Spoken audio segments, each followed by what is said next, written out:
¿Alguna vez te has preguntado cuándo se realizó la primera transmisión de televisión? ¿O cuál es el programa de televisión más visto en el mundo? Bienvenidos a El Microscopio Filosófico, un podcast para curiosos. Descubre las grandes historias detrás de los pequeños detalles. Para aquellos que no se conforman con el qué, sino que buscan el por qué. Soy Paulina Plaza, tutora del Centro de Aprendizaje de la Universidad Santo Tomás, sede Iquique. Soy curiosa de profesión y su anfitriona en este episodio. Cada semana, los miércoles y viernes, de 11:15 a 12:35 horas, afinaremos nuestra lente para explorar la historia, la filosofía y la ciencia detrás de sus curiosas preguntas. Bienvenidos a este nuevo episodio. Como es costumbre, vamos a colocar el episodio pasado en nuestro portaobjetos.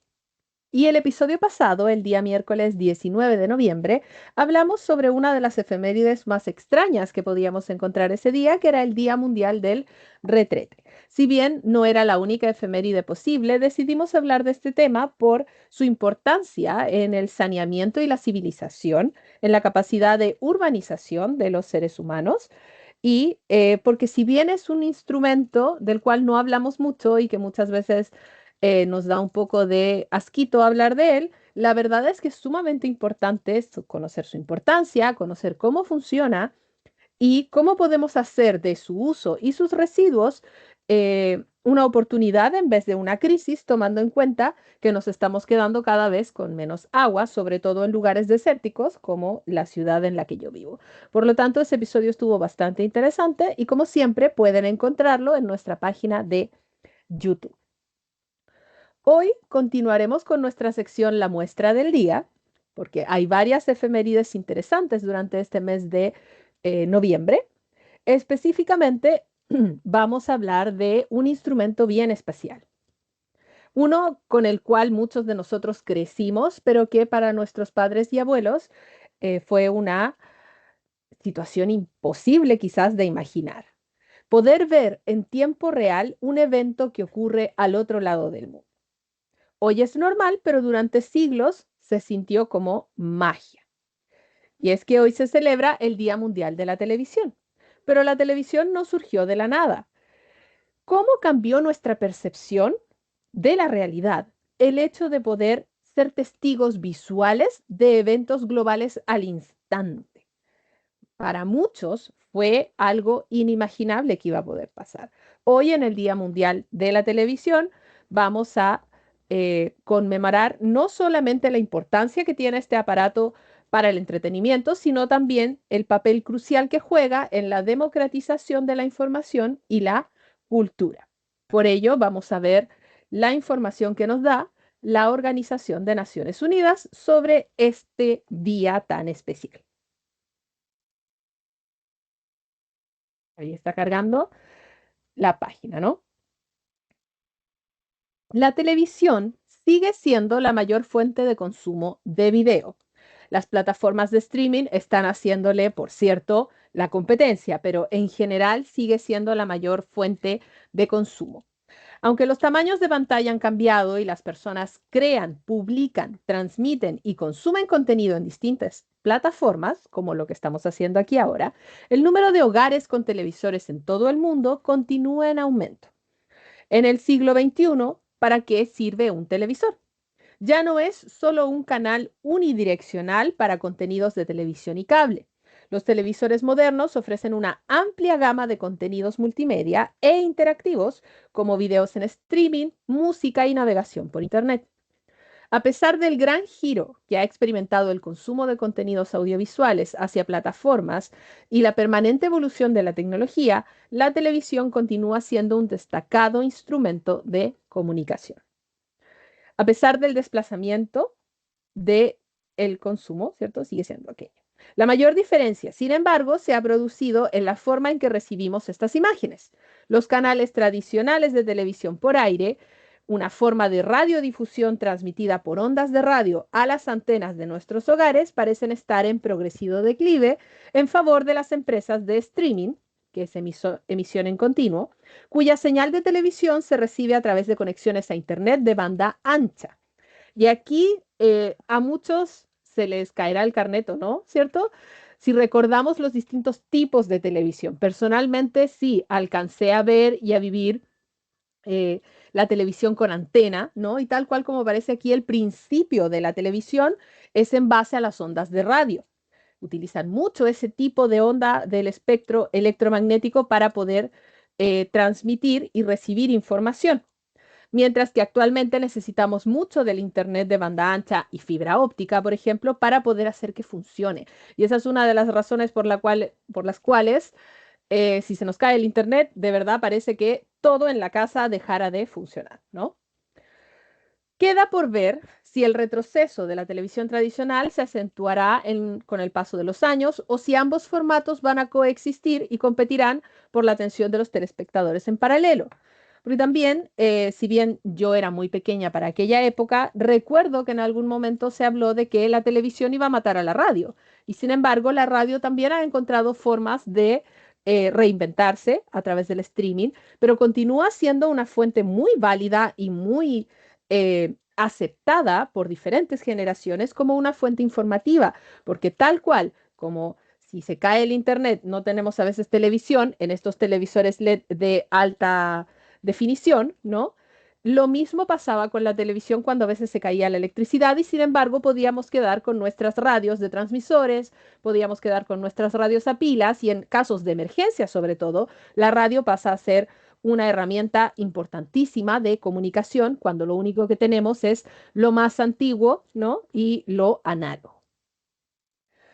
Y bueno, aquí hablan un poco sobre el uso específicamente de la Organización de Naciones Unidas con la televisión para poder formar contenido audiovisual, poder informar sobre todos los sucesos y también la biblioteca audiovisual que la organización tiene, ¿no? ¿Por qué tenemos un día para la televisión?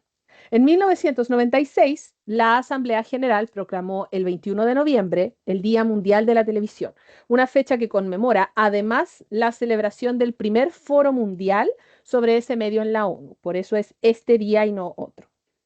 En una de sus resoluciones se invitaba a los estados a observar ese día promoviendo intercambios de programas centrados en la paz, la seguridad, el desarrollo económico y social y la cultura, entre otras cuestiones.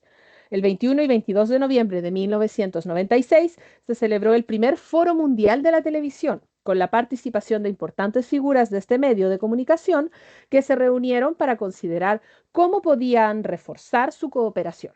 Unos días después, en el mes de diciembre, la Asamblea General aprobó una resolución en la que se celebraba para este día, ¿no? El Día Mundial de la Televisión, para conmemorar ese evento. La resolución suponía el reconocimiento del gran impacto de las comunicaciones geotelevisivas en el escenario presente mundial. Y esto en parte porque tenemos que analizar también a todos los que les guste la historia. A mí me gusta un poco, pero no soy tan metida, aunque a veces suena como que sí. ¿Cuándo se inventó la televisión y por qué es tan importante? Porque ayudó mucho al proceso de globalización, ¿no? Y al proceso de reencontrarse en una paz y reencontrarse con el otro, dado de que las transmisiones empezaron, sobre todo después de la Segunda Guerra Mundial, en un continente, por ejemplo, Europa, donde todos los ánimos estaban todavía muy heridos, había mucha discordia todavía. Por lo tanto, la televisión como herramienta, en el caso de Europa con su festival Eurovisión, ayudó muchísimo a como tomar esta unidad, ¿no? A generar un espacio en donde se pudiera ver entretención, cultura y conocer al otro de alguna manera y no quedar con esos rencores del pasado. Por eso, la televisión fue reconocida como una herramienta importante de orientación, canalización y movilización de la opinión pública. Su impacto en asuntos políticos no puede, por tanto, negarse. Así que es por eso que la televisión es tan importante, pese a que actualmente muchos jóvenes se la pasen más en el celular, en streaming y en el computador, yo me incluyo, no se puede negar la importancia de la televisión como pantalla inicial para luego llegar a lo que tenemos hoy día. Pero ¿cómo funciona la televisión? La televisión funciona gracias a la persistencia de la visión del ojo humano que interpreta una rápida sucesión de imágenes o píxeles como movimiento continuo. Es decir, nuestra forma de sistema visual ayuda a que las pantallas nos permitan entender una secuencia de imágenes y hace más sencilla la transmisión de esa imagen al aparato que es la televisión. Las pantallas de televisión crean imágenes mediante la emisión de luz en puntos llamados píxeles. cosa que también hacen los ordenadores. La mayoría de las pantallas hace eso, pero tenemos que pensar que esto inició con la televisión. Estos están compuestos a su vez, estos píxeles, por subpíxeles de colores primarios, rojo, verde y azul, el famoso RGB, que se combinan en el cerebro del espectador, ¿ya? Por lo tanto, una imagen original, en realidad el televisor no solamente lo está seccionando en píxeles individuales, sino que además, como formando un puzzle, ¿no? Además tiene un subpíxel para cada uno de esos colores, porque con solo esos tres colores y de acuerdo a la cantidad y porcentaje de gradiente que le demos a eso, sobre todo en las pantallas LED, es que luego nuestro cerebro lo interpreta con toda la diversidad y variedad de gradientes que podemos ver. Así que es asombroso el pensar que la televisión funciona de la forma en que lo hace solo porque comprendemos cómo nuestro ojo lo ve.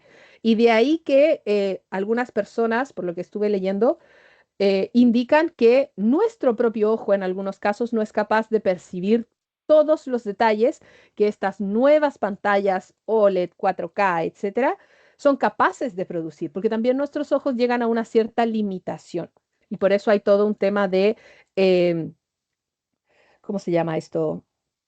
Espejismos, ¿no? Y de ilusiones visuales. Así que, ¿cómo funciona el ojo humano? Si queremos aprender sobre cómo funciona la televisión, tenemos que comprender también, básicamente, cómo funciona el ojo humano. El ojo humano funciona enfocando la luz a través de la córnea y el cristalino sobre la retina, que son partes de nuestro ojo. Aquí tenemos a nuestro ojo, aquí tenemos la córnea, ¿cierto? El cristalino y la retina, que es lo que está luego más al fondo, donde unas células llamadas fotorreceptores van a convertir esta luz, estos fotones, a señales eléctricas, que luego van a ser interpretadas por la zona visual de la corteza cerebral, que está en la parte aquí de la nuca. Estas señales viajan a través del nervio óptico hasta el cerebro, que las interpreta como imágenes. El iris controla la cantidad de luz que va entrando, ajustando el tamaño de la pupila, y igual que una cámara, ¿no? Termina viendo cuánta luz pasa y según eso es la imagen que vamos a tener. Para que nos quede más claro, porque aquí en la imagen se observa claro, vemos una manzana, la luz que se refleja de esa manzana llega a nuestro ojo, la retina la percibe con estos fotorreceptores y luego estos fotorreceptores hacen cambio, ¿no? De luz a electricidad y esa electricidad como sinapsis viaja por el nervio óptico, llega hasta una zona del cerebro que se llama núcleo geniculado lateral y luego comienza a llegar a la corteza visual. ¿Por qué? Porque no tenemos un solo ojo, tenemos dos. Por lo tanto, cada ojo tiene su propio nervio óptico, izquierdo y derecho, y tienen que llegar a este núcleo como para procesar y sobreponer la imagen que ambos ojos producen, para que de esa manera podamos tener una sensación de profundidad, distancia, etcétera. Y luego todo eso se procesa en la corteza visual. Pero para que nos quede más claro, vamos a ver aquí un pequeño video sobre la fisiología de la vista. Acompaña cada instante con tus chocolates favoritos. Cada momento cuenta con Hershey's. Para disfrutar lo que amas, necesitas tu piel saludable. Con la tecnología Proceramidas de Lubre. La vista es un sentido con el que podemos percibir información del mundo que nos rodea. Aquí interactúa principalmente la luz, los ojos y el cerebro. Pero, ¿cómo es posible?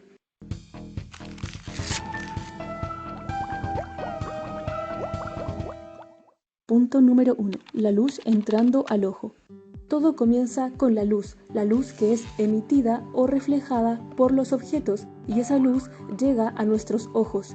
Primero atraviesa la córnea, una estructura transparente curvada presente en la superficie del ojo y que curva la luz para ayudar en el enfoque, dirigiendo la luz hacia el ojo y además protege al ojo del exterior. La luz continúa avanzando por un líquido incoloro llamado humor acuoso, que nutre y da estructura a esta parte del ojo y que sigue refractando la luz. Parte de la luz continúa a la pupila, una abertura negra en el centro del iris. El iris es la parte coloreada de los ojos, por eso decimos ojos verdes o cafés o celestes. El iris cuenta con músculos muy pequeños que nos permiten el movimiento involuntario de la pupila. Cuando llega mucha luz, la pupila se contrae, no necesitamos más luz, pero cuando hay poca luz, la pupila se dilata para captar la máxima cantidad de luz posible. Ok, llega la luz a la pupila y avanza hacia el cristalino, una estructura transparente que está detrás del iris. Gracias a los músculos ciliares puede modificar su forma. Se aplana para ver cosas lejanas y se curva para ver cosas cercanas. Sobre la zona del iris y la pupila está la córnea, antes mencionada, pero por alrededor le continúa a la esclerótica o esclera, que es la parte externa, blanca del ojo, un tejido fibroso y resistente que protege el interior del ojo y recubre casi todas sus partes. Cada ojo tiene 6 músculos unidos a esta esclerótica que permiten el movimiento del ojo, así podemos seguir algo con la mirada. Bajo la esclerótica está la capa coroides, que tiene vasos sanguíneos que dan oxígeno y nutrientes al ojo.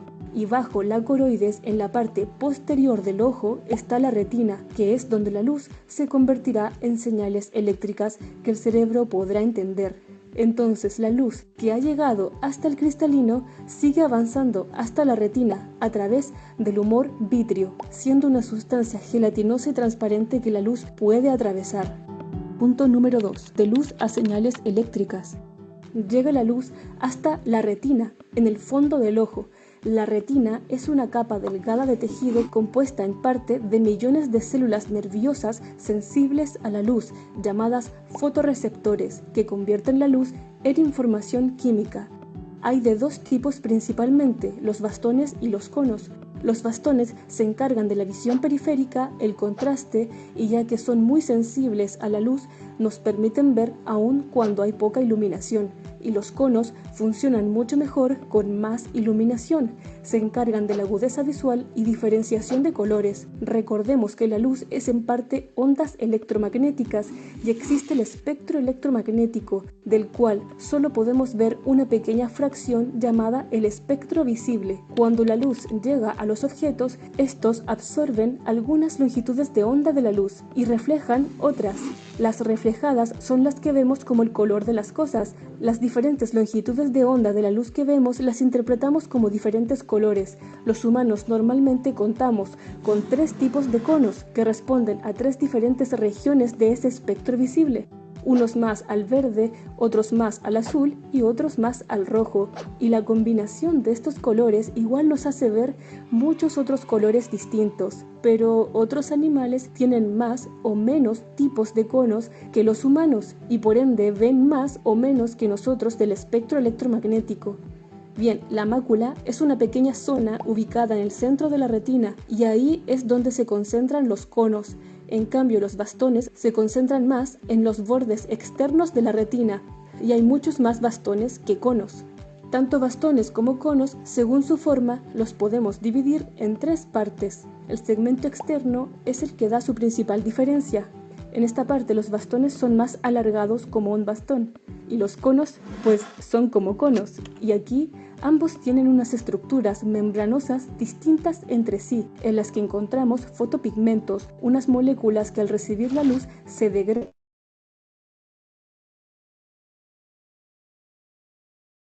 dando lugar a esas señales eléctricas que se transmitirán. En el segmento interno del fotorreceptor encontramos distintos organelos, el núcleo, y ya que necesitan mucha energía en todo este proceso, estas células tienen una zona con varias mitocondrias, que son los organelos que producen energía.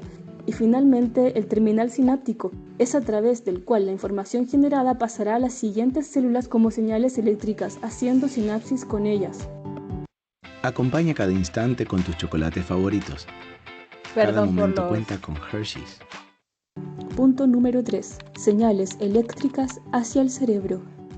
Entonces aquí, al llegar la luz, por una serie de procesos genera esta respuesta nerviosa en los fotorreceptores, produciendo impulsos continuos, señales eléctricas que continúan su recorrido por una siguiente capa de células, llamadas bipolares. Esta sinapsis entre fotorreceptores y células bipolares está regulada igual por neuronas llamadas células horizontales. Bien, el impulso continúa hasta otra capa de células, llamadas células ganglionares. Entre la sinapsis de células bipolares con células ganglionares encontramos las células amacrinas. Las células ganglionares tienen largos axones que forman unidos el nervio óptico. Las señales continúan por el nervio óptico para llegar al cerebro. Nuestro cerebro tiene un hemisferio derecho e izquierdo, y cada lado procesa la información que vemos del lado contrario. Todo lo que vemos a la derecha con los dos ojos va a llegar al lado izquierdo del cerebro, y lo que vemos a nuestra izquierda con los dos ojos también llega al lado derecho del cerebro. Al final se va a generar una sola imagen con la información proveniente de los dos ojos, pero para eso debe llegar la información de ambos ojos a cada lado del cerebro. Entonces, debe cruzarse en un punto la información. Los nervios provenientes de cada ojo se intersectan en un punto denominado quiasma óptico, donde parte de la información se cruza hacia ambos lados del cerebro. Ok, desde el quiasma óptico sigue avanzando la información por el tracto óptico hasta el tálamo, en el núcleo geniculado lateral, que es principalmente un centro de relevo, pero la información continúa su trayecto a través de otro tracto llamado genículo calcarino hasta la corteza visual primaria, en el lóbulo occipital, donde se realizará un primer procesamiento importante de la información para convertirla en visión, una imagen. Las curvas o reflexiones que fue sufriendo la luz desde que entró al ojo hasta llegar a la retina generan una imagen invertida a nivel de retina, pero aquí el cerebro la interpreta en su orientación correcta, con sus detalles y todo. Pero el procesamiento completo de la información visual no es algo estático, continúan interactuando diversas áreas cerebrales a través de redes neuronales distribuidas por el resto del cerebro. Por ejemplo, desde la corteza visual primaria, la información sigue dos rutas, la dorsal y ventral. La dorsal es la del dónde o cómo, viaja desde la corteza visual primaria hacia el lóbulo parietal del cerebro. Reconoce dónde están los objetos en el espacio, movimiento, profundidad, tamaño, posición, etc. En cambio, la ruta ventral o del qué viaja de la corteza visual primaria hacia el lóbulo temporal.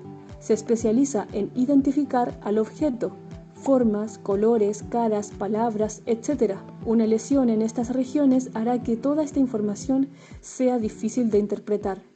Bueno, pero para poder percibir el mundo que nos rodea no basta con verlo. Desde este punto es necesario en parte que interactúe más información con la visión. Listerine tiene 5 veces más poder de limpieza para la salud. Muy bien. Ese era un video muy interesante, también de otro canal de YouTube que se llama Sachet de Ciencia. Les puede servir muchísimo porque lo encontré sumamente explicativo de toda la fisiología, ¿no?, de la visión. Así que ahí mis alumnos de salud probablemente les haya gustado muchísimo. El resto quizás sintió que era mucha información, pero lo importante es que nuestro cerebro verdaderamente cruza las imágenes para tomar decisiones, tiene que ver cuán cerca, cuán lejos están. Y para todos los que ocupamos lentes, por ejemplo, algunos de esos errores se producen justamente por el cristalino, etcétera. Pero lo interesante es que tal cual como el televisor, nuestro cerebro y nuestros ojos perciben estos tres colores, rojo, verde y azul, ¿no? El RGB. Y es por eso de que la tecnología de a poco fue eh, ajustándose para no tener que gastar tanta energía en producir tantos colores, si en realidad la combinación de esos tres ya en nuestro cerebro produce la imagen deseada. Así que vamos viendo cómo funciona la televisión, cómo funciona un televisor y cómo ha ido evolucionando esa forma en que funciona. Acá estamos en una página bien interesante que también encontré que se llama How Stuff Works o cómo funcionan las cosas. Está en inglés, así que vamos a esperar que deje de cargar para poder traducirla. Porque mientras todavía se carga no la podemos traducir. Ahora sí. Traduciremos al español para que podamos conocer cómo funciona la televisión. La televisión es, sin duda, una de las fuerzas más influyentes de nuestra época. A través del aparato llamado televisor podemos recibir noticias, deportes, entretenimiento, información y anuncios. El estadounidense promedio pasa entre 2 y 5 horas al día pegado a la pantalla. No sé cómo será nuestro caso en Chile. ¿Te has preguntado cómo funciona esta tecnología? ¿Cómo es posible que decenas o cientos de canales de video en movimiento lleguen a tu casa, en muchos casos gratis, en otros casos no? ¿Cómo decodifica tu televisor las señales para producir la imagen? Porque en el fondo hace algo muy similar que nuestro cerebro transforma o procesa impulsos eléctricos en imágenes. Y cómo cambian las cosas con la televisión digital. Bueno, ahí habla un poco de la historia de la televisión.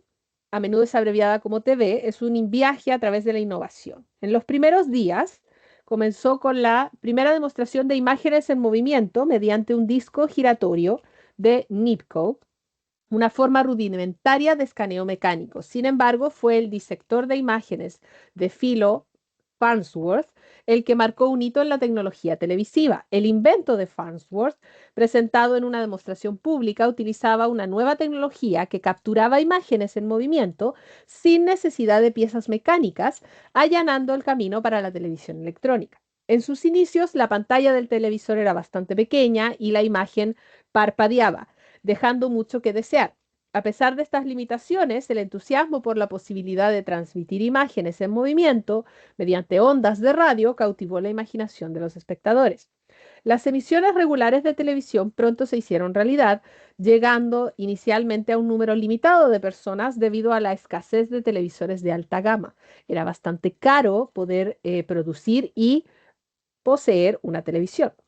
El televisor de Farnsworth, que recibió su nombre en honor a su inventor, destacó por el uso del disector de imagen, que es estos píxeles que estamos hablando, que permitía obtener imágenes más nítidas que los sistemas de discos giratorios en donde la imagen estaba completa. Luego pasamos a la televisión moderna. Con el avance de la tecnología, también mejoraron la calidad y las funciones de los televisores. El tamaño de la pantalla aumentó, ofreciendo a los espectadores una experiencia más inmersiva.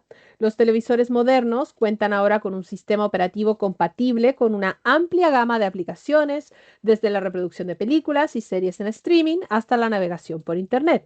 Todo ello con una claridad y precisión que supera con creces el estándar de antaño. Desde la abreviatura TV hasta términos como radio y emisión, el léxico que rodea a la televisión refleja sus raíces en las ondas de radio y su evolución hasta convertirse en una forma omnipresente de entretenimiento. Píxeles y tu cerebro. Comencemos por el principio con una breve nota sobre el cerebro. Hay dos características asombrosas del cerebro que hacen posible la televisión. Al comprender estas dos características, se obtiene una buena perspectiva de por qué los televisores están diseñados de la manera en que lo están. El primer principio es el siguiente. Si divides una imagen fija en una colocación de pequeños puntos de colores, tu cerebro los comprenderá para formar una imagen con sentido. Esto no es tarea fácil, como bien saben los investigadores que han intentado programar un ordenador para que comprenda imágenes.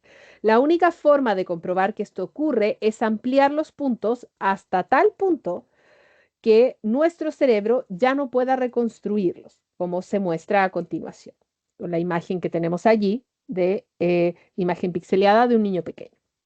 La mayoría de las personas sentada muy cerca de la pantalla del ordenador, que debe ser la realidad de muchos, a menos que me estén viendo en un televisor, ahí quizás no lo vean tan bien, no pueden distinguir qué es esta imagen. Los puntos son demasiado grandes para que el cerebro los procese, se ve borroso, ¿no? Eh, Sin embargo, si se alejan entre 3 y 5 metros del monitor, el cerebro podrá unir los puntos de la imagen y se verá claramente que se trata del rostro de un bebé. Al alejarse, los puntos se vuelven lo suficientemente pequeños como para que el cerebro los integre en una imagen reconocible. Yo no voy a hacer el ejercicio porque estoy conectada con los audífonos y no quiero desconectarme, pero si ustedes lo desean, pueden hacerlo, ¿no? Tanto los televisores como las pantallas de ordenador así como las fotografías de periódicos y revistas, se basan en la capacidad del cerebro humano para fusionar pequeños puntos de color y dividir las imágenes en miles de elementos individuales. En un televisor o una pantalla de ordenador, estos puntos se llaman píxeles. La resolución de la pantalla de tu ordenador puede ser de 800 por 600 píxeles o de 1024, 768 píxeles, etcétera, ¿no? Además de eso, tenemos que agregar el movimiento, ¿no? Porque si no, no es video. El movimiento de la televisión y tu cerebro. La segunda asombrosa característica del cerebro humano relacionada con la televisión es la siguiente. Si se divide una escena en movimiento en una secuencia de imágenes fijas y se muestran estas imágenes en rápida sucesión, el cerebro las recompondrá en una única escena en movimiento. Consideremos, por ejemplo, estos 4 fotogramas del video del ejemplo. 1, 2, 3 y 4 que aparecen allí. Cada una de las imágenes es ligeramente diferente de la anterior. Si observas con atención los pies del bebé, notarás que se elevan unos 4 fotogramas. El juguete también se mueve, ¿no? Al combinar 15 o más fotogramas sutilmente diferentes por segundo, el cerebro los interpreta en una escena en movimiento. 15 por segundo es aproximadamente el mínimo posible. Con menos, la imagen se ve entrecortada.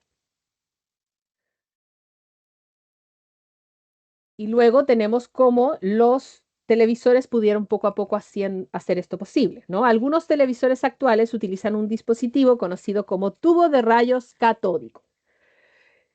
Para muchos de nosotros son estas teles antiguas que tenían una gran parte posterior, ¿no? Que eran bien grandes y anchas para mostrar las imágenes. Las pantallas LCD y de plasma son otras tecnologías comunes. Incluso es posible fabricar una pantalla de televisión con miles de bombillas incandescentes comunes de 60 vatios. Quizás hayas visto algo así en algún evento al aire libre, un partido de fútbol, pero vamos a empezar con los rayos catódicos. En electrónica, los términos ánodo y cátodo se utilizan como sinónimo de terminales positivo y negativo. Por ejemplo, se podría denominar ánodo al terminal positivo de una batería y cátodo al terminal negativo. En un tubo de rayos catódicos, el cátodo es un filamento calentado, similar a una bombilla común. Este filamento se encuentra en el vacío creado dentro de un tubo de vidrio. El rayo es un flujo de electrones que se emiten naturalmente desde el cátodo hacia el vacío. Los electrones tienen carga negativa, eso lo hemos visto sobre todo en los modelos atómicos, ¿no? El ánodo tiene carga positiva, por lo que atrae los electrones que emanan del cátodo. En el tubo de rayos catódicos de un televisor, el flujo de electrones se concentra mediante un ánodo de enfoque, formando un haz estrecho que luego se acelera mediante un ánodo acelerador. Este haz de electrones de alta velocidad y gran densidad atraviesa el tubo, el vacío del tubo, e incide sobre la pantalla plana situada en el otro extremo. Esta pantalla está cubierta de fósforo, que emite luz al ser alcanzada por el haz. Como se puede ver en el dibujo, un tubo de rayos catódicos básico no tiene mucha complejidad. Hay un cátodo y un par o más de ánodos. Hay una pantalla recubierta de fósforo, que también es la razón por la cual cuando esas televisiones de cátodos, ¿no? De rayos catódicos, cuando se sobrecalentaban o podían explotar, tiraban como humo, ¿no? Por el fósforo. ¿El fósforo en qué lo ocupamos también?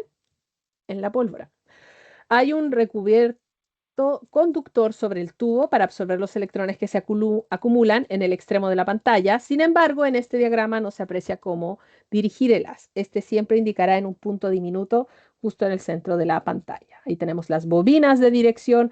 Por lo tanto, esa era la razón por la cual estas televisiones eran tan grandes, porque tenían todas estas estructuras enormes con campos magnéticos. Y es una de las razones también por las cuales quienes tuvimos alguna vez de estas pantallas, cuando nos acercábamos o las íbamos a tocar, nos daba electrostática. No sé si alguno lo hizo, yo los tendía a hacer mucho de chica, acercar mi brazo para que ver cómo los vellos, ¿no? de mi antebrazo se elevaban y se trataban de acercar a la pantalla del televisor, pero es porque estábamos tratando con electrones. Y es lo mismo que hace la energía electrostática con un globo flotando, etc. Así que esa es la razón.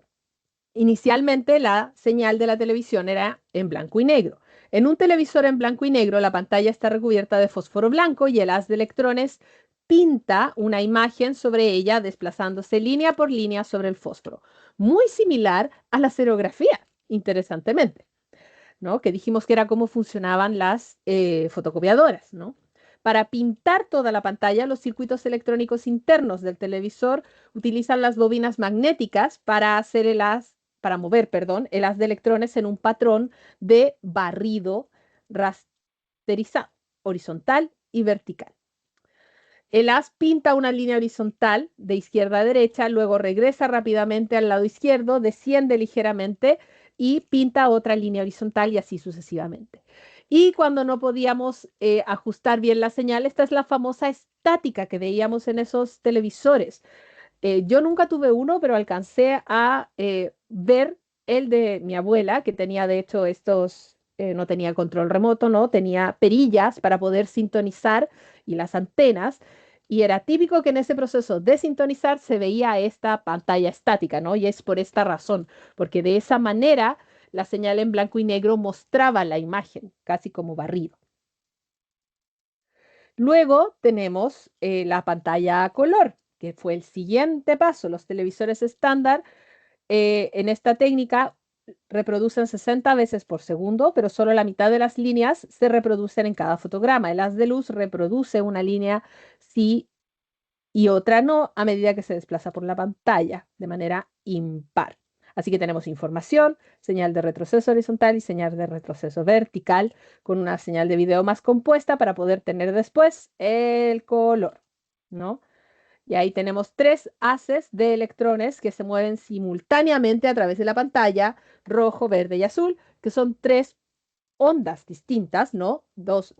3 frecuencias distintas, por eso podemos lograr estos degradés y de esa manera tenemos el color. Pero para no seguir leyendo tanto, vamos a ver un video al respecto, porque es lo que creo que más nos va a permitir comprender esto, ¿no? Cómo funciona la televisión. Y ahí están las líneas que yo les mencionaba. Cuando pasaron a ser a color, pasaron a ser ese tipo de líneas, pero cuando era en blanco y negro era la estática, ¿no? Vamos a ver. Nuevamente, perdón por los comerciales, pero no es algo que pueda controlar. Es algo que ocurre. Donde puedas hacer lo que quieras hacer. Sí, es... Hola amigos voltaicos, hoy tengo que haceros una confesión. También soy ingeniero, sí, de telecomunicaciones. Y fue en la escuela de ingeniería donde aprendí que la televisión viene a ser física de partículas aplicada.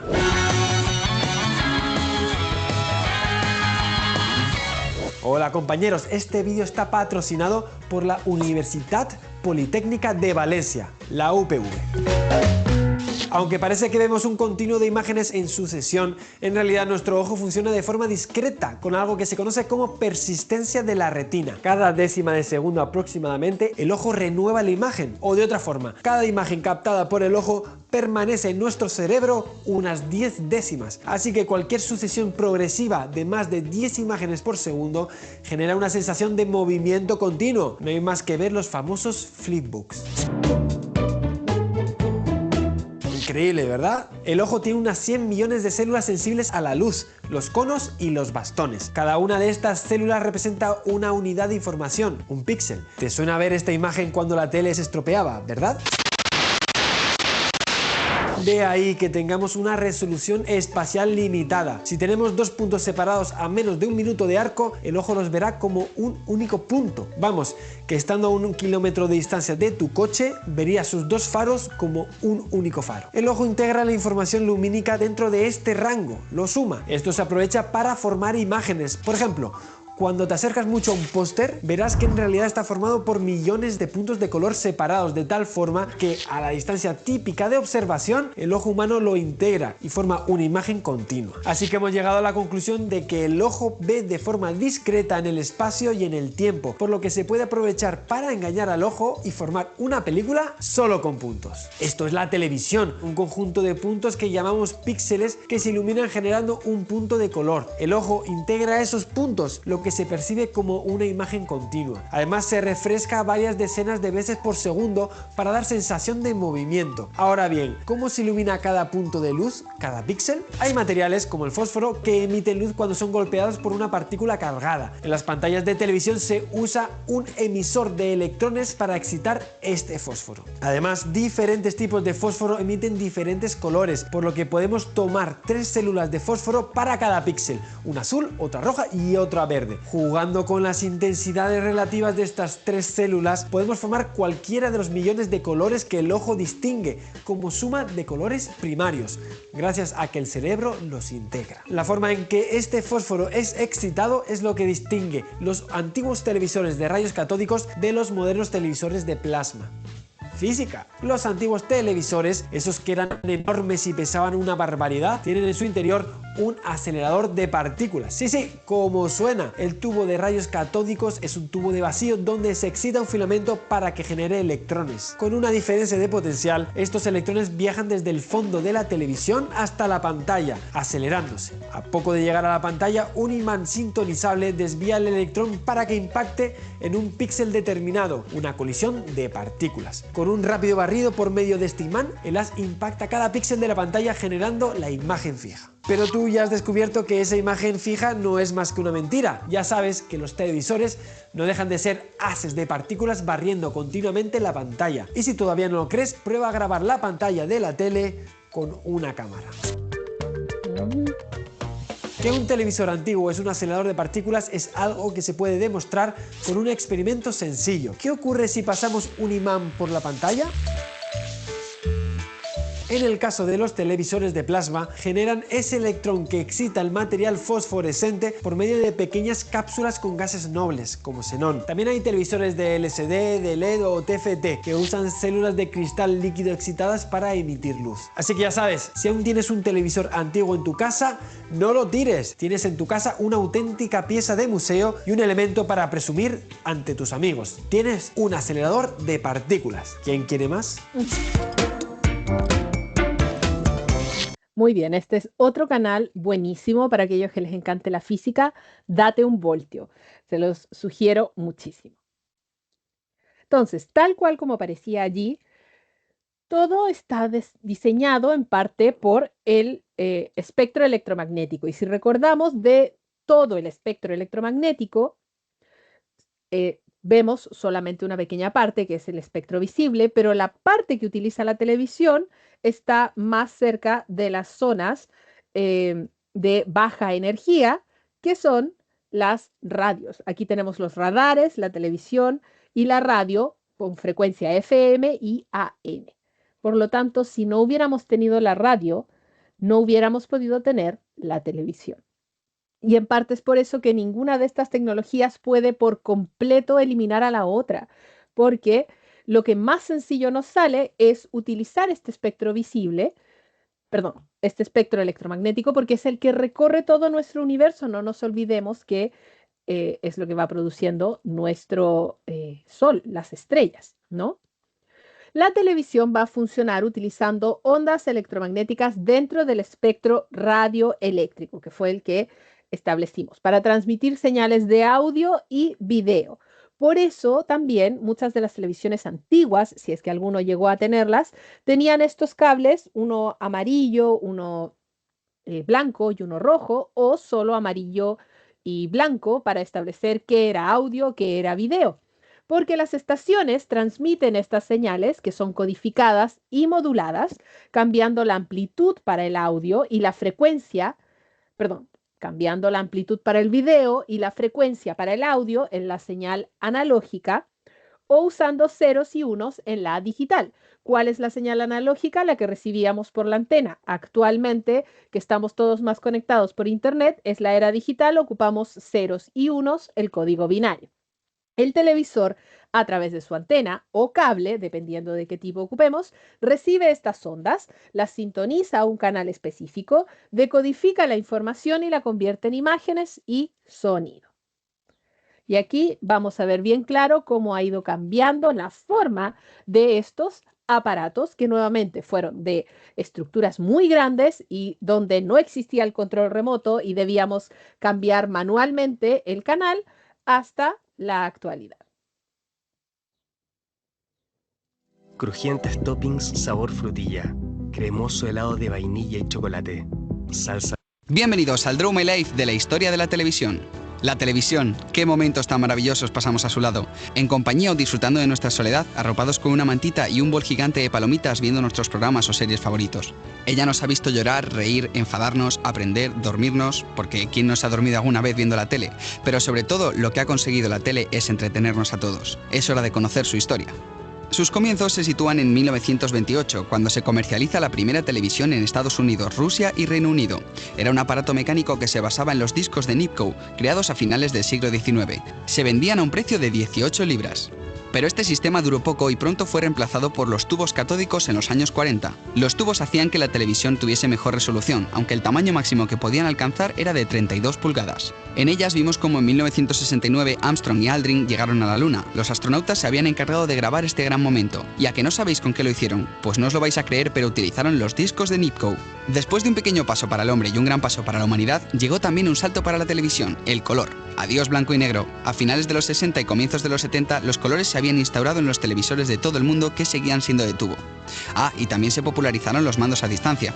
Mientras tanto, pudimos ver las revueltas hippies, la primera guerra televisada de la historia, que fue la de Vietnam, y la aparición en los 80 de diferentes series de entretenimiento como Alf o MacGyver, además del nacimiento de las primeras videoconsolas con juegos como Pac-Man o Tetris. En 1997 llegó el gran cambio. Nos despedimos de los televisores de tubo para dar la bienvenida a las pantallas de plasma. Estos nuevos dispositivos revolucionaron la industria, ya que desapareció la caja posterior y pasaron a tener unas pantallas planas de 42 pulgadas. El salón comenzaba a parecerse a las salas de cine. Y después de una década enganchados a Twin Peaks y a Expediente X, hicimos el cambio de siglo junto a Friends y Buffy cazavampiros. Y fue justo entonces cuando se produjo la siguiente evolución de los televisores, el LCD. Pantallas que incorporan retroiluminación fluorescente y cristal líquido. De ahí el nombre LCD o Liquid Crystal Display. El LCD tuvo tres evoluciones. La primera fue el cambio de los fluorescentes por LEDs en 2009. Con esta tecnología vimos por primera vez los millones de colores fosforescentes e intensos de Pandora, ese planeta donde un humano se enamoraba de una indígena en la película Avatar, mientras nuestros ojos se inundaban de lágrimas bajo las gafas 3D. La segunda, los Quantum Dots, una pantalla LCD que mejora los colores pero limita el ángulo de visión. Aunque el avance apenas se notó, fuimos testigos delante de estos televisores de cómo la selección alemana le metía nada menos que 7 goles a la brasileña en las semifinales de su propio mundial, el de Brasil de 2014. Y la tercera, la última evolución del LCD, son los nanocells. Con mayor luminosidad y colores más vivos que los Quantum Dots y con un ángulo de visión mejorado, nos sirvió para conquistar una galaxia muy lejana como unos auténticos Jedi en el videojuego Star Wars Battlefront o ponernos en la piel de esa última gran heroína de los videojuegos llamada Aloy, protagonista de Horizon Zero Dawn. Ahora vivimos en una época en la que los televisores nos permiten ver todo tipo de contenido cuando y como queramos, desde los que podemos acceder a internet y donde los videojuegos se convierten en una experiencia única. Y para que todo esto sea aún más espectacular, llega una nueva tecnología de la mano de LG, distinta a todas las LCD, se llama OLED. Son televisores ultrafinos que no usan retroalimentación, ya que cada píxel se enciende y apaga de forma independiente. Además, reproducen todos los tipos de HDR y por eso ahora no vemos partidos de fútbol, sino que los vivimos como si estuviéramos en el campo. En el salón de nuestra casa podemos jugar un mundial entero o incluso salir con moratones tras ver la Super Bowl. Pero lo que realmente marca la diferencia con el resto de las tecnologías es un nivel de negro puro insuperable. Esto hace que los colores brillen más y se alcanza un contraste infinito, que hará que seamos testigos de las batallas por el trono de hierro como si estuviéramos en Poniente, muertos de frío y escapando del acecho de los caminantes blancos en Juego de Tronos. Esta tecnología OLED la puedes disfrutar en televisores LG. Ahora sí, la televisión comienza a verse más parecida a la realidad. Y este ha sido el Draw My Life de la historia de la televisión. Si te ha gustado, dale a like, compártelo y comenta cuál quieres que sea nuestro próximo Draw My Life. Muy bien, ese es otro canal que pueden ver, Draw My Life. Y efectivamente la televisión ha cambiado muchísimo en muy poquito tiempo, porque siento que, a excepción de las primeras televisiones, yo personalmente pude ver la evolución de varias. Y eso me hace sentir entre orgullosa y anciana. Pero bueno, tal cual como vemos aquí, la forma de la televisión ha ido cambiando muchísimo. Y nuevamente, la de los años 30 y 40, yo personalmente no la conocí. 50 y 60 vi imágenes, pero no teníamos en nuestra casa y la casa de mi abuela. La de los 70 sí. También tenemos que pensar que como estamos en Chile, ¿no? En Latinoamérica, muchas veces luego nos llegaban, sobre todo quienes éramos más pobres, ¿no? Nos llegaban más atrasada la tecnología. Por lo tanto, cuando yo estaba viva, ¿no? Cuando yo nací en el 89, en la casa de mi abuela teníamos una televisión de los 70 y luego de los 80, pero recuerdo haber tenido de estas televisiones y de haber ocupado en su habitación, ¿no? En su dormitorio, de estas televisiones en donde había que correr el sintonizador, ajustar la antena, estar con mis primos cuando estábamos tratando de jugar algún videojuego. Uno tenía que sujetar la antena porque si la soltábamos se iba la señal. O sea, hemos visto todo esto, ¿no? Hasta llegar aquí a los 2000 y mucho más allá. Así que vamos a ver una pequeña línea de tiempo que les hice como para hacernos una idea, sobre todo para quienes no vivieron aquello y como mis mismas sobrinitas han existido solo con estas pantallas ultra delgadas, la verdad es que no. La televisión ha sufrido muchísimos cambios en esta evolución de 123 años de innovación, desde los tubos catódicos hasta las pantallas OLED. Nuevamente recordar cuál es la física detrás de la televisión. La imagen como cuadrícula. Toda imagen en una pantalla de televisión es una ilusión óptica. En realidad no estamos viendo una imagen continua, sino miles o millones de puntos diminutos de luz llamados píxeles, que viene del inglés picture element. Imagina una pintura puntillista. De cerca ves los puntos individuales, pero al alejarte tu cerebro los integra en una imagen completa. La televisión funciona exactamente igual, pero con luz electrónica en vez de pintura. ¿Cómo funciona la transmisión? Que también es otra pregunta que alguno puede hacerse. Primero, la captura. Una cámara convierte la imagen en señales eléctricas escaneando línea por línea, muy similar a lo que hacen nuestros ojos. Luego la transmisión. Estas señales se envían como ondas electromagnéticas o señales digitales al aparato que los va a recibir. Esa es la recepción. El televisor recibe y decodifica las señales y luego se reconstruyen en la pantalla que se ilumina de acuerdo a los píxeles individuales para recrear la imagen original. Así que si se fijan, es como el mismo viaje que hace la luz por nuestros ojos hasta llegar a nuestro cerebro y nuestro cerebro identificar y interpretar lo que está viendo. Así que gracias a que comprendimos cómo funciona nuestro ojo es que hemos podido ver y desarrollar aparatos que funcionan similarmente, ¿no?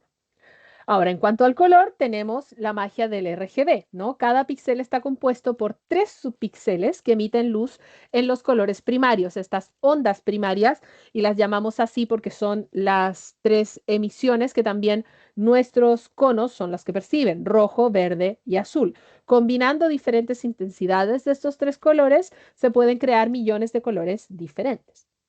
A mayor resolución, más píxeles y más detalle, ¿no? Aquí tenemos la cantidad de píxeles de acuerdo a si es SD, HD, UHD o 4K y 8K, que son las máximas. Cuanto más píxeles tenga una pantalla, más detallada y nítida será la imagen.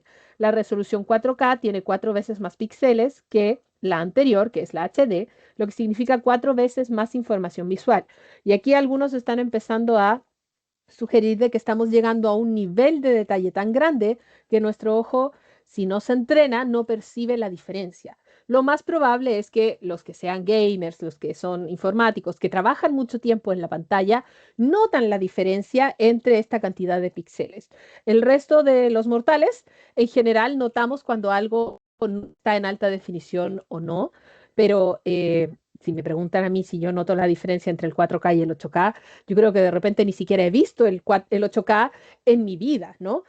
Pero porque personalmente no soy tan obsesiva de la resolución. Quienes juegan videojuegos muchas veces sí se dedican a aquello porque también es una parte de la estrategia comercial, cuántos píxeles hay, cuál es la resolución y etcétera. Pero si nos vamos a a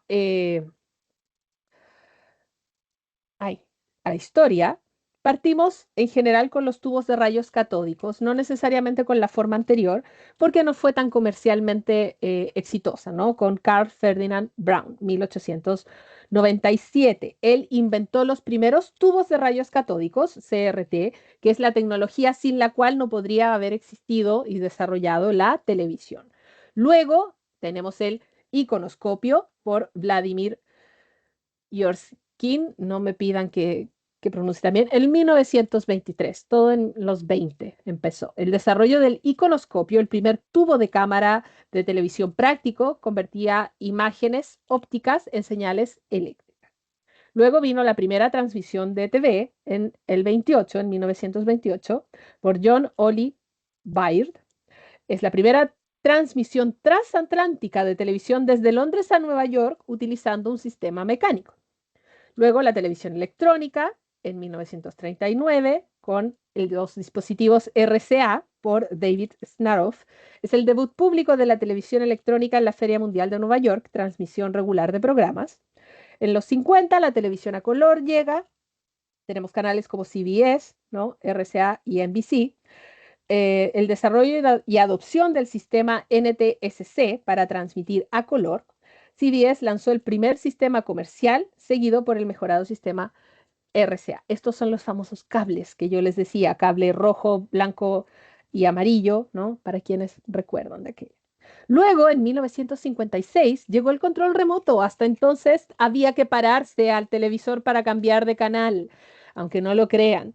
No era algo instantáneo, así que había que decidirse verdaderamente. No solamente no había mucha cantidad de canales, sino que además había que pelear por qué se estaba viendo, porque si no había que pararse a cambiar, ¿no?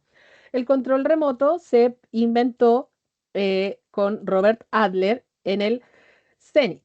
Ya fue la invención del Zenith Space Command, el primer control remoto inalámbrico práctico que usaba ultrasonidos. De esa forma funciona el control remoto. Necesita de una señal para poder indicarle al televisor lo que tiene que hacer. Luego, recién en el 96, pasó harto tiempo antes de que hubiera algún cambio, empezó la televisión digital, que es la estándar DVB o ATSC. Es el inicio de las transmisiones de televisión digital, mejor calidad de la imagen y sonido, más canales en el mismo espectro.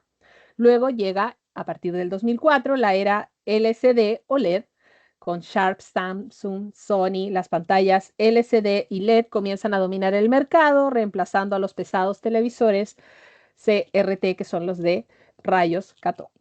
Luego, en 2013, empieza la televisión por 4K o UHD, Sony, Samsung, LG, lanzamiento comercial masivo de televisores 4K Ultra HD con resolución de 3840 por 2160 píxeles.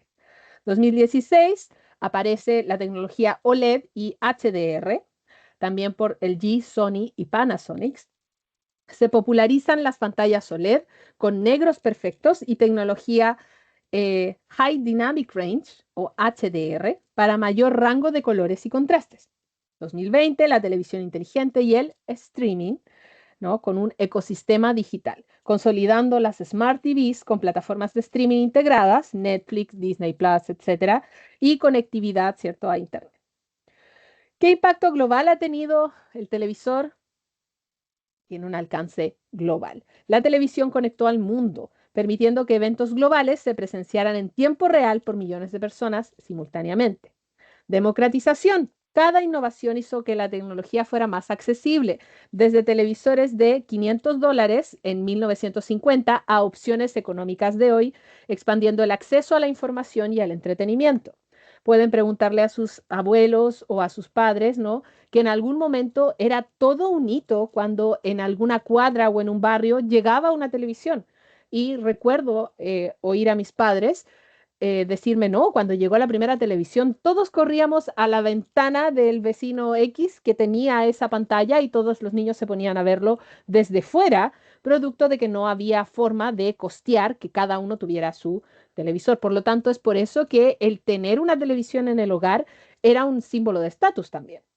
Y la cultura popular. La televisión transformó la cultura global, creó íconos, unificó audiencias masivas y revolucionó el periodismo, la publicidad y el entretenimiento. Así que le debemos mucho a la televisión. Ha estado presente en muchos de nuestros momentos. Y aquí tenemos el relato de una persona que dice, yo estuve ahí el día en que nació la televisión hace 90 años. Porque nos parece que fue hace muchísimo tiempo, pero resulta que hay gente viva aún con nosotros que estuvo allí presente para esos primeros momentos tan asombrosos, ¿no? Tan históricos. Es cosa de preguntarle a nuestros abuelos cómo fue cuando ellos tuvieron la primera televisión o cuando vieron la primera televisión. Así que aquí tenemos una noticia de BBC News Mundo del año 2016, así que quizás esta persona ya no esté con nosotros, pero su relato igualmente es importante. Yo estuve ahí el día en que nació la televisión hace 90 años. John Logie Baird fue la primera persona en mostrar una televisión funcionando. Lo hizo hace 90 años, esto del 2016, en Londres, frente a un grupo de 50 científicos. Aquí tenemos la foto. Por eso se llama The Baird Televisor. Uno de esos testigos de un día trascendental le contó a la BBC sobre cómo el inventor escocés cambió el mundo.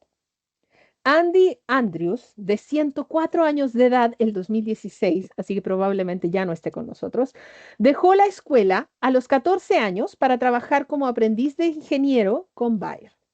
El joven londinense, con una pasión por arreglar cosas, habló del extraordinario impacto en la audiencia de esa demostración en 1926. No podían creerlo. Las imágenes eran un poco borrosas, pero fue increíble. Quedaron absolutamente asombrados por ella. Recuerda, ahí tenemos a don Andy Andrews. Un excitante periodo le siguió a esa primera presentación del flamante artilugio, en el que Baird envió imágenes de Londres a Glasgow, es decir, de Londres, o mejor dicho, de Inglaterra a Irlanda, creo que es Glasgow. Creo que sí.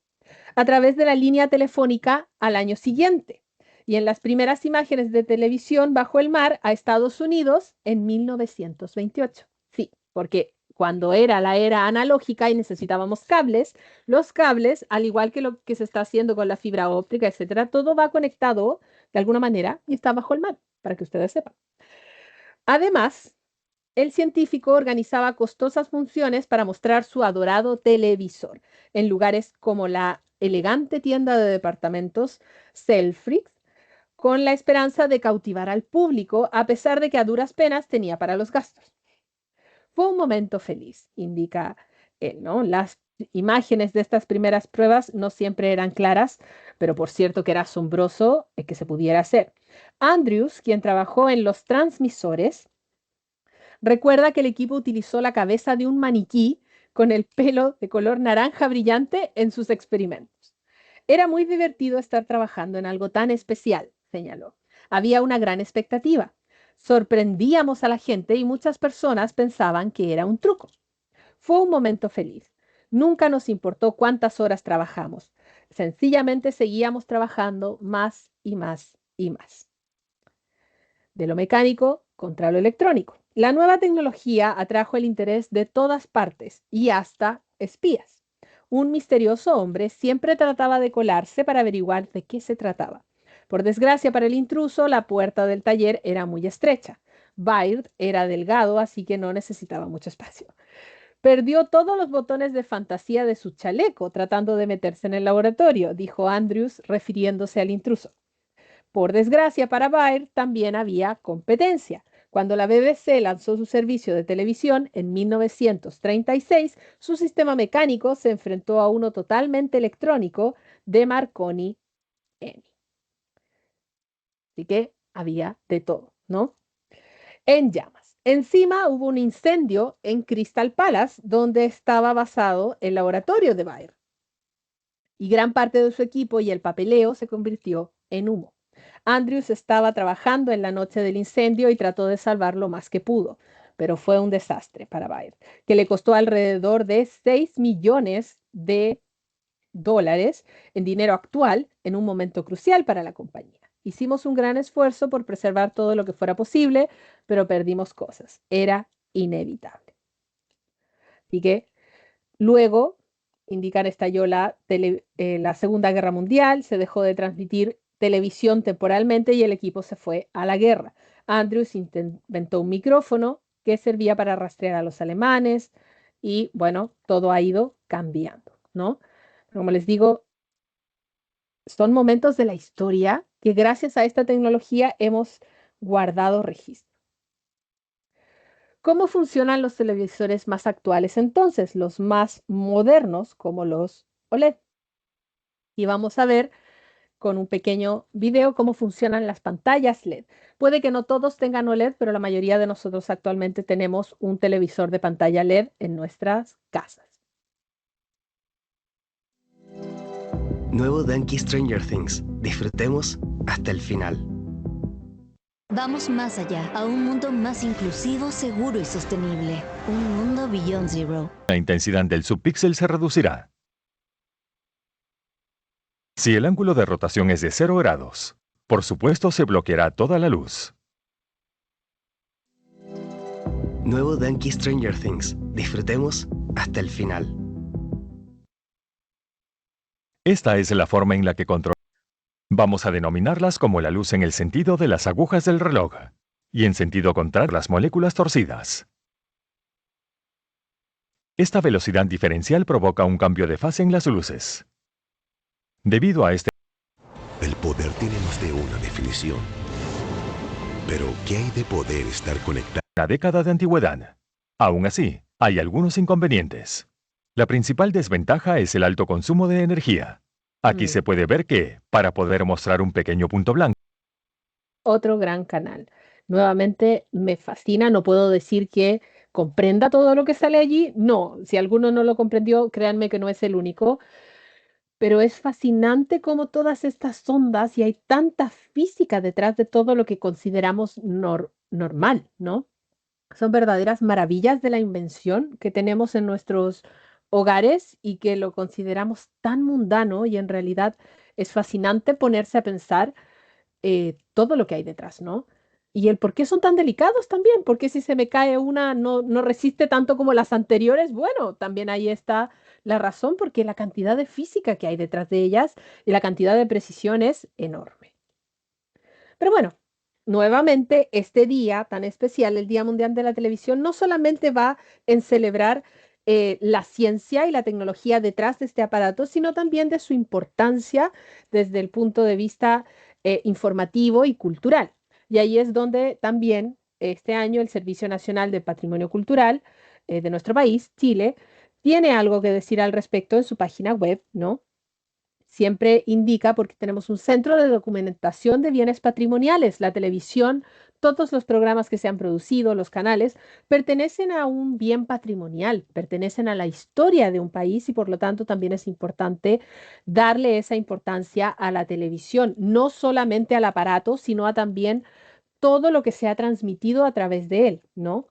El término televisión fue usado por primera vez por el científico ruso Konstantin Persky en el año 1900, proveniente de la voz griega tele, que significa lejos, y de la voz latina visionem o vicio, que significa visión.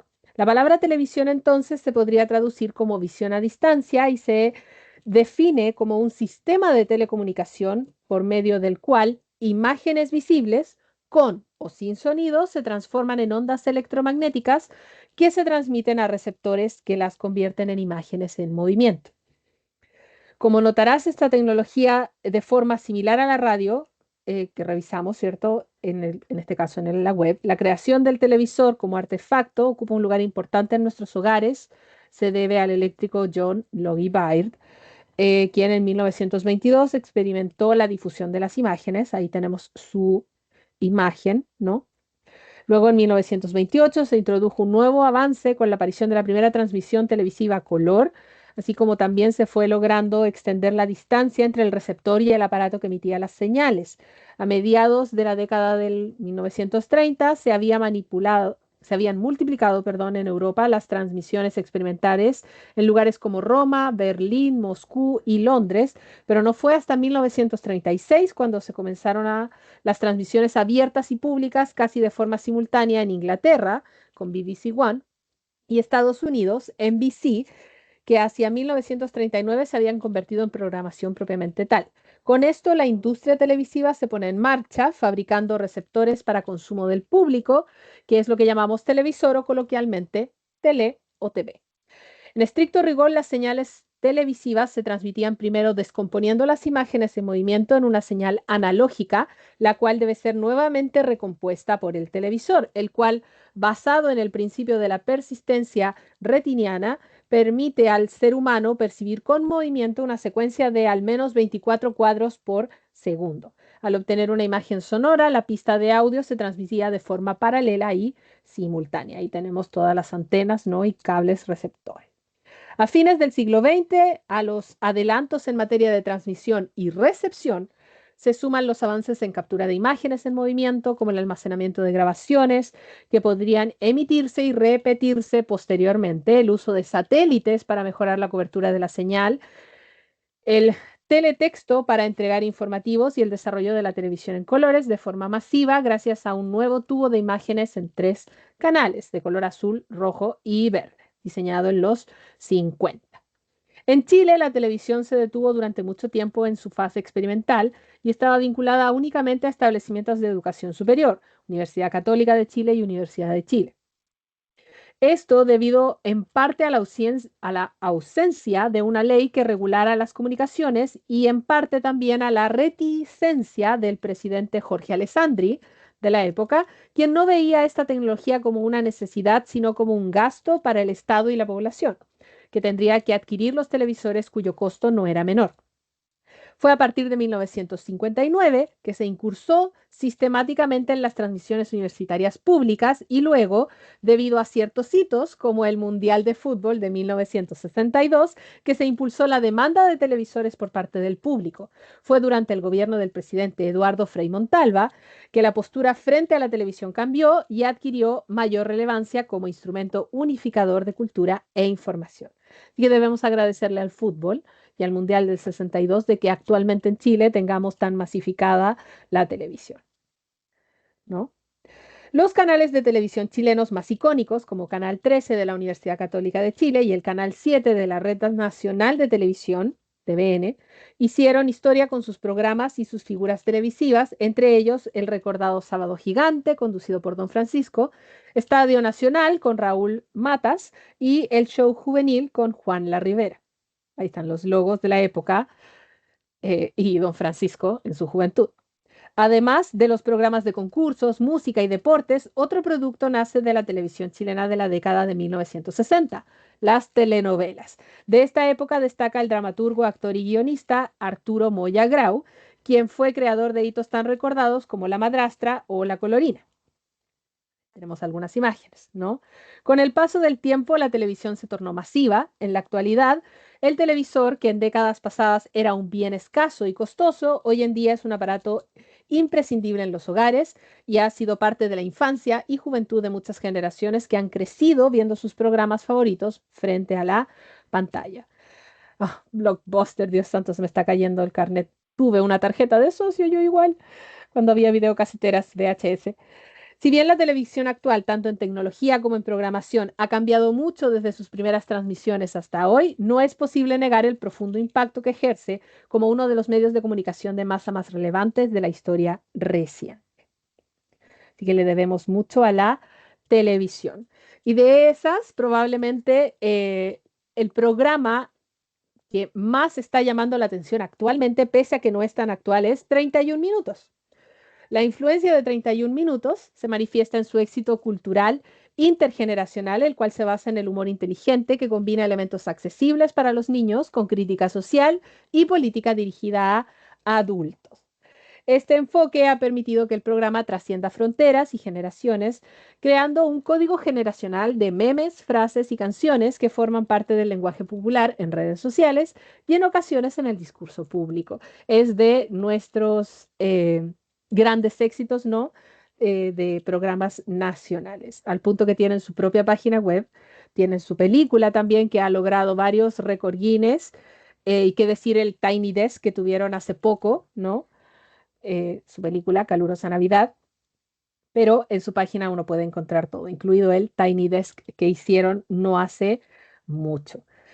Quien no haya crecido con 31 minutos quizás no le tiene tanto cariño, personalmente crecí con él, pero lo cierto es que actualmente es de los programas chilenos que más se habla, ¿no?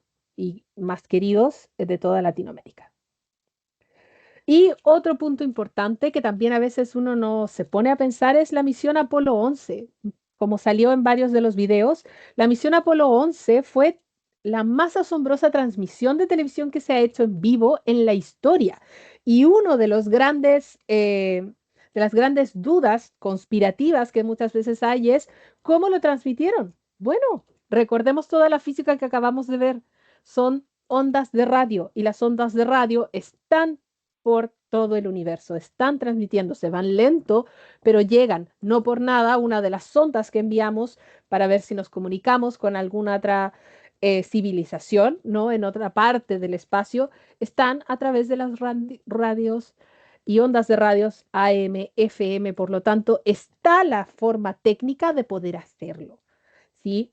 Pudimos hacerlo a través de continentes, se pudo hacer en la medida en que tuvimos satélites. Y no nos tenemos que olvidar que cuando vimos el capítulo de, no la Guerra Fría, sino de la carrera espacial durante la Guerra Fría, vimos que lo que primero que se desarrolló fueron los distintos satélites y luego se empezó en esta misión teletransportada. Por lo tanto, todos esos elementos siguen todavía, muchos en órbita, y con ellos utilizamos esta conexión para poder tener esta transmisión en vivo. Por lo tanto, no crean todo lo que se aparece en conspiración, averigüen al respecto y lo van a poder ver, ¿no? Para ir finalizando, porque ya estamos llegando más cercano a los términos de nuestro episodio, ¿qué le depara en futuro a la televisión? Porque muchas personas consideran que la televisión puede desaparecer, pero si la radio no desapareció, quizás la tele tampoco. Así que vamos a ver aquí qué ocurre. En IAC, transformamos tu esfuerzo en futuro. Somos expertos en educación 100% online, acreditados con más de 33.000 estudiantes y 31.000 titulados, porque tu experiencia merece un título. IAC, expertos en educación online. Está desapareciendo la televisión. En el Día Mundial de este medio de comunicación vamos a conversar sobre las formas de consumo que han cambiado radicalmente con la llegada del streaming y del consumo on demand. Nos acompaña Mauricio Vera Sánchez de la Comisión de Regulación de Comunicaciones de Colombia en la sesión de contenidos audiovisuales y además docente y consultor experto en análisis y regulación de contenidos. Muchas gracias por estar con nosotros, Mauricio, y comienzo preguntándote, ¿va a desaparecer en definitiva la televisión tradicional? Bueno, muy buenos días. No, esa, digamos, sería una respuesta contundente. La televisión actualmente está sufriendo desde hace, digamos, unos años para acá un reacomodamiento en todo el ecosistema audiovisual y en el ecosistema mediático, pero efectivamente la televisión es un medio que existe, seguirá existiendo por mucho tiempo, que comparte y compite hoy con otros sistemas de comunicación, pero que efectivamente cumple algunas funciones y tiene algunas particularidades que la hacen única, ¿cierto?, frente a la oferta que existe en otras plataformas. Por lo tanto, en esta celebración, pues hoy el Día Mundial de la Televisión, es necesario reafirmar que es un medio que está vigente, que cumple una función social, porque no perdamos de vista que la televisión es un servicio público y que por lo tanto quienes operan la televisión tienen una responsabilidad frente al Estado, ¿no?, y frente a los ciudadanos. Claro, pero te tengo que preguntar por el cambio de la manera en que estamos consumiendo, porque frente a tener una programación en la que uno puede cambiar de canal o máximo retroceder gracias a un decodificador, ahora tenemos servicios como en Disney, como en Netflix, que están empezando a transmitir eventos en vivo o en los que uno puede elegir qué quiere ver, cuándo lo quiere ver y con qué intensidad. ¿Cuál es la parte buena o la parte mala, pues, de este cambio en la forma de consumo? Bueno, yo creo que la parte buena es que efectivamente las audiencias tienen mayor oferta y las audiencias pueden administrar mejor la manera en que acceden a la oferta audiovisual. Es decir, En las plataformas es el usuario quien determina en qué momento, cuándo y dónde conectarse. La televisión, como bien lo dices, es un sistema de flujo permanente de contenidos y ambos sistemas se complementan y ambos sistemas favorecen, digamos, que el usuario, las audiencias puedan pues efectivamente acceder a una variedad de contenidos. Y cada uno tiene en sí sus ventajas y sus desventajas.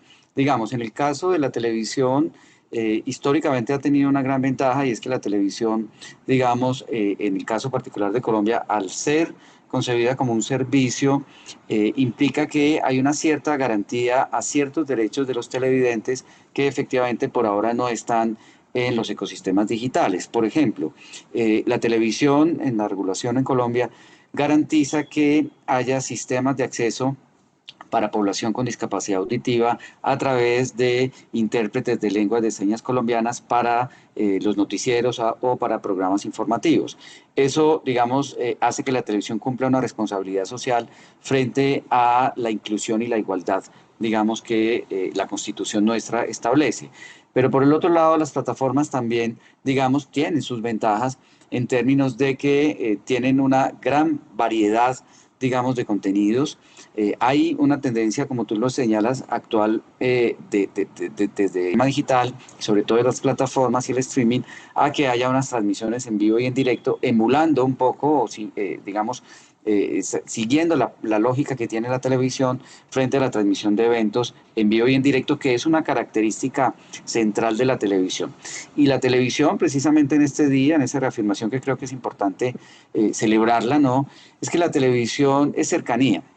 La televisión, y cuando pensamos en las televisiones locales, en las televisiones comunitarias, en las televisiones regionales, la televisión es cercanía porque cuenta sobre los territorios, muestra lo que probablemente las plataformas no muestran porque los contenidos allí tienen una perspectiva, si se quiere, más global, aunque también hay una migración en la producción de contenidos muy locales, muy situados, digamos, en los países donde operan estos grandes conglomerados de productores de contenidos a través del streaming, ¿no?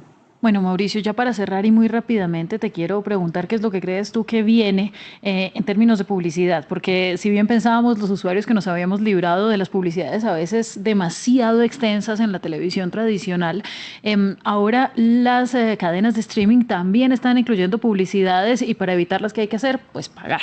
Entonces, ¿qué es lo que va a pasar respecto a los derechos de los usuarios en ese tema?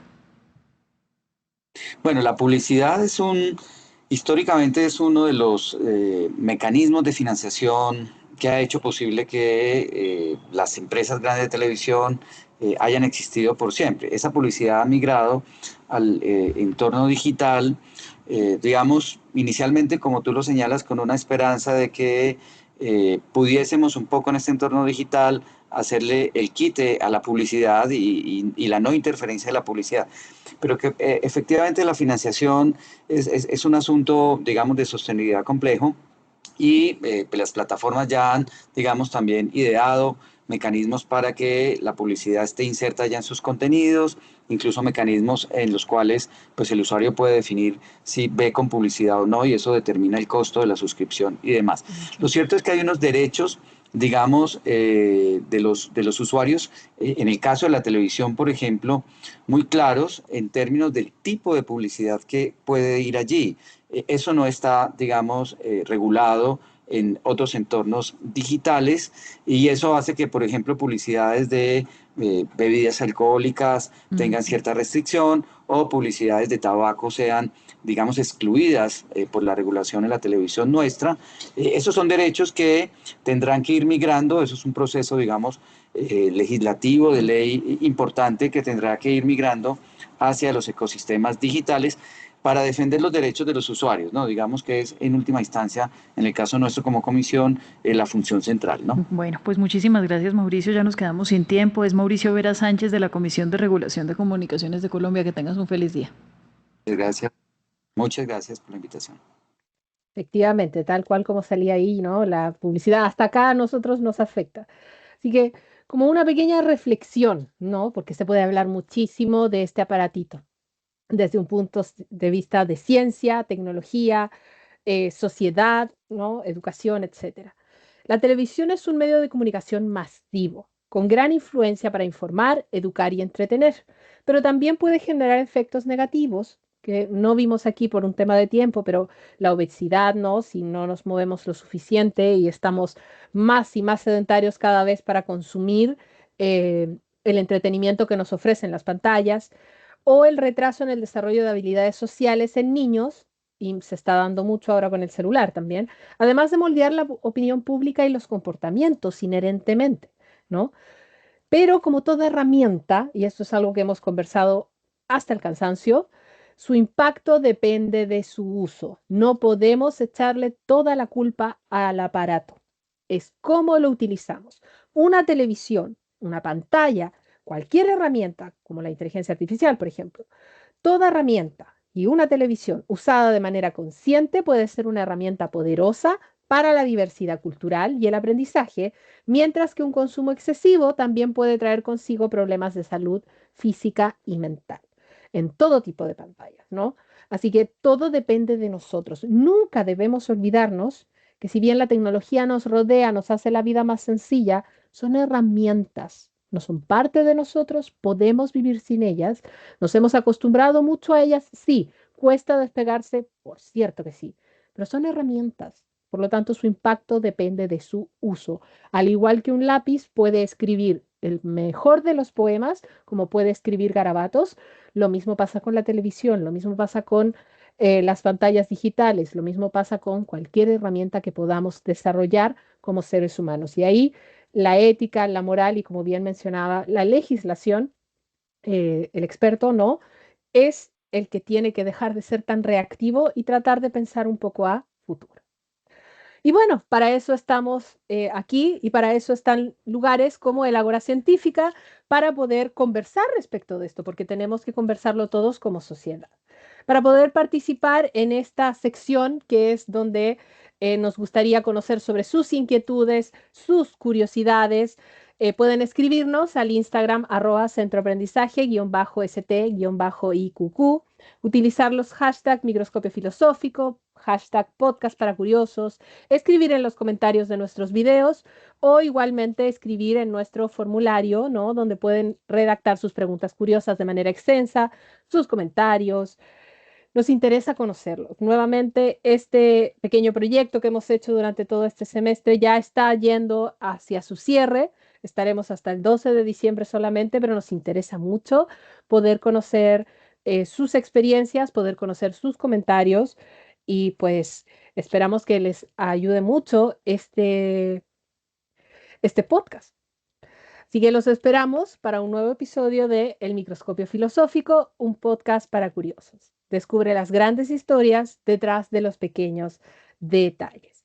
Como suele ser costumbre, si tienen deseos de aprender un poco más sobre este tema, quizás de la transmisión del Apolo 11, por ejemplo, que no pudimos adentrarnos mucho por tiempo, aquí está nuestra bibliografía, ¿no? Siempre pueden averiguar un poco más, no se queden solo con lo que les damos, pero es un buen lugar donde comenzar y, como siempre, pedirles su apoyo en la difusión y suscripción de nuestro canal de YouTube.